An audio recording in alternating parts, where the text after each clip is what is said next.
আসসালামু আলাইকুম, সবাইকে সুস্বাগতম।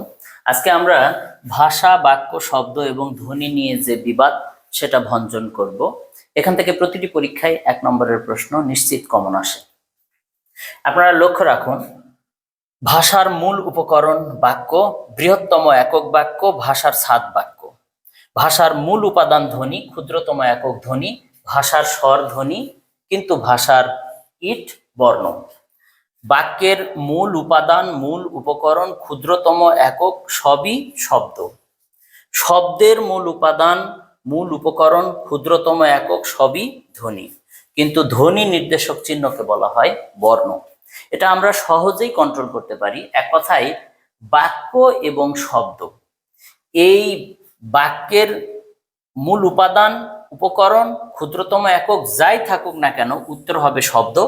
এবং শব্দের মূল উপাদান, মূল উপকরণ, ক্ষুদ্রতম একক যাই থাকুক না কেন, উত্তর হবে ধ্বনি। তাহলে আমাদের কন্ট্রোল করতে হবে ভাষার বিষয়টা। দেখেন, ভাষার যদি মূল উপকরণ, বৃহত্তম একক এবং ছাদ যদি থাকে তাহলে হবে বাক্য, কিন্তু মূল উপাদান, ক্ষুদ্রতম একক এবং স্বর থাকলে উত্তর হবে ধ্বনি। এখানে একটা প্রশ্ন আছে, দেখেন, বাক্যের মূল উপকরণ কোনটি? আমরা দেখলাম যে বাক্য নিয়ে উপাদান, উপকরণ যাই থাকুক না কেন, উত্তর হবে শব্দ। ধন্যবাদ সবাইকে।